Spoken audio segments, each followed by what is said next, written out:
Bonjour à tous, c'est Jean. Aujourd'hui, on va voir un texte sur le DELF B2 et donc sur la production orale avec un texte qui s'intitule « Des appareils qui résistent mieux et se réparent plus facilement ».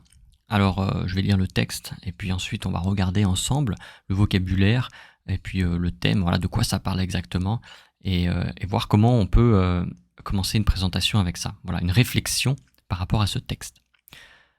Les fabricants pourraient enfin être contraints de vendre des smartphones et tablettes plus durables et plus facilement réparables. La Commission européenne a élaboré 2 projets de règlement en ce sens. Le premier texte impose aux fabricants de concevoir des téléphones portables et des tablettes plus durables et économes en énergie.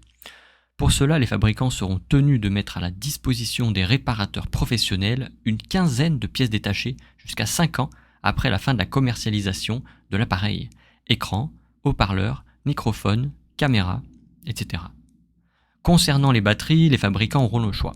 Soit la proposer en pièces détachées pendant au moins 5 ans après la fin de la commercialisation de l'appareil, soit prévoir une batterie durable, c'est-à-dire qui résiste à au moins 1000 cycles de charge et conserve 80% de sa capacité au-delà.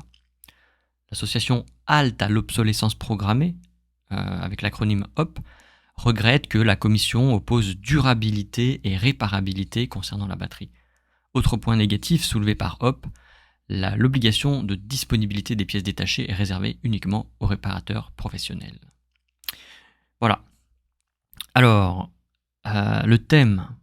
Alors, je pense que vous avez deviné le thème ici. Le thème des appareils. Qu'est-ce que c'est les appareils? Appareil, c'est device. Device. Ok, c'est important. Les appareils, ça peut être les appareils électroménagers, les appareils électroniques. C'est device. Ok. Donc c'est tout ce qui est electronics en fait. Electronics. Ici c'est computer, voilà, c'est téléphones, ordinateurs, tablettes, voilà, c'est ça. Qui résistent mieux, donc ils sont plus résistants, ils vont tenir plus longtemps, ils vont être plus résistants, plus forts, voilà, plus solides, on va dire, et se réparent plus facilement. Ok, donc ils vont durer, et puis quand il va y avoir un problème, ce sera plus facile de les réparer. Donc quel thème? C'est la technologie, ok. Je pense que ça, vous l'avez trouvé. Technologie, et là on parle aussi de réparable, recyclable, résister. En fait, c'est l'environnement. Ok. Technologie, environnement, c'est des 2 thèmes qui sont très souvent évoqués dans le DELF B2, la production orale ou la production écrite d'ailleurs. C'est des thèmes qui viennent tout le temps parce que c'est très actuel. La technologie évolue chaque jour. Et puis, l'environnement, on en parle beaucoup, c'est une inquiétude pour beaucoup. Et puis, ils sont associés, pourquoi? Parce que la technologie peut aider à préserver l'environnement de manière générale. Voilà. Ok, alors, qu'est-ce qui se passe dans ce texte? Les fabricants pourraient enfin être contraints, être forcés de, être contraints. C'est une contrainte, je suis forcé de faire quelque chose. Et là, il y a enfin. Il y a enfin. Enfin, c'est ok. Ça fait longtemps qu'on demandait. Finalement, c'est ce qui se passe. Enfin, on dit enfin. De vendre des smartphones et des tablettes plus durables. Durable, ça c'est pareil, c'est un mot, il faut absolument le connaître. C'est durable. Je sais plus comment on dit en anglais, sustainable, je sais plus. Et plus facilement réparable. Et là, c'est pareil, c'est connecté en fait. Si c'est durable, on va moins en acheter. En fait, c'est lié à l'obsolescence programmée. Je ne sais pas si vous connaissez. Obsolescence, je crois que c'est écrit comme ça. Programmée. En fait, programmée. Ça veut dire que souvent, il y a des entreprises qui créent des produits et qui ont une date d'une durée de vie spécifiée, en fait. C'est un peu comme Apple. Les appareils, ils durent, ils sont durables, en fait. Ils durent assez longtemps, mais il y a quand même une date d'expiration, on va dire. Et c'est normal, les entreprises, elles veulent faire de l'argent, donc en fait, elles utilisent des techniques pour que le logiciel ait des difficultés. Au bout d'un moment, il soit trop lent, le logiciel. Et donc Apple, ils font un petit peu ça avec iOS, là. En fait, ils forcent à mettre des mises à jour. Les mises à jour sont de plus en plus lourdes pour l'appareil, pour le smartphone. Et du coup, ça pose des problèmes. L'appareil est de plus en plus lent. Et du coup, la personne est obligée de le changer. Si on veut installer une application, il faut mettre à jour le système. Et si on met à jour le système, le logiciel va être de plus en plus lourd. Et voilà, il y a une espèce de cercle comme ça, qui fait qu'au bout de 4-5 ans, c'est de plus en plus difficile de garder le téléphone. Hein. Ça, c'est l'obsolescence programmée. Alors ça existe pour beaucoup de produits. C'est un concept qui est très intéressant. Moi, je vous conseille de chercher, d'aller voir en détail, parce que c'est très connecté avec l'environnement et les technologies. Voilà.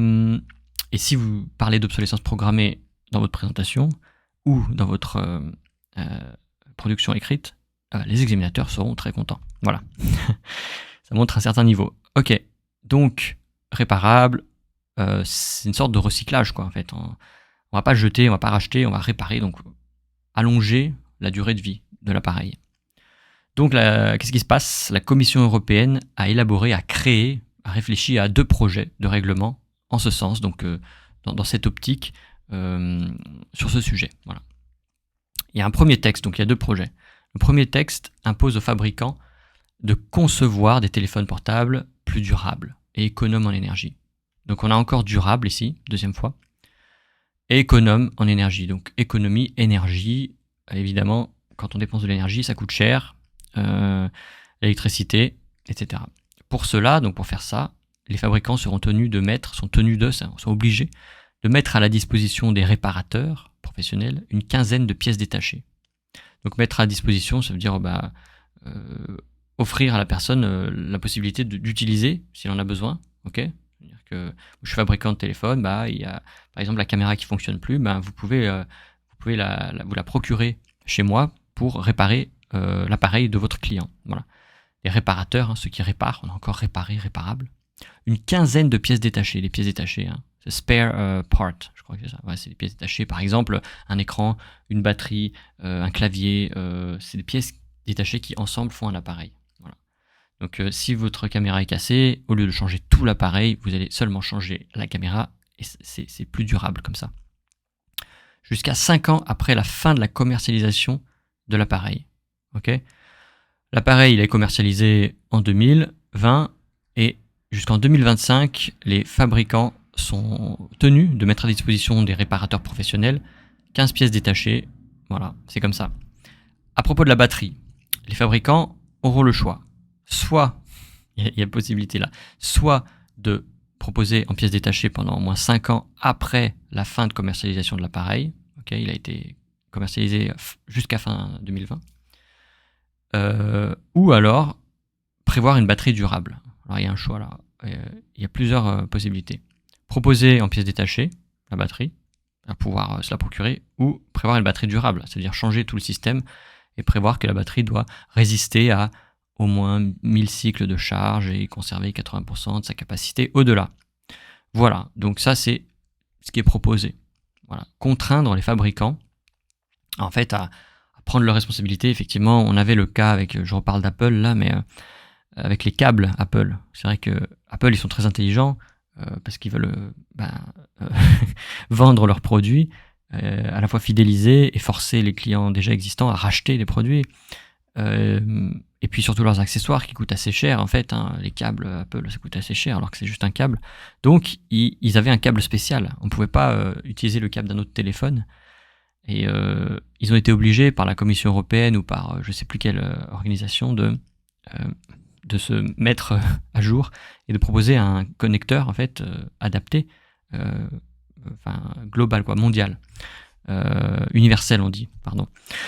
Donc ils ont fait ça, mais je ne sais pas si vous avez vu dans les informations, ils ont quand même trouvé la parade, c'est-à-dire que ils ont trouvé un système qui fait que même si le câble c'est le même embout, en fait, c'est le même embout, c'est la même connectique, et bien si vous utilisez un câble Apple, il chargera plus rapidement votre téléphone que si vous utilisez un autre câble d'un autre fabricant.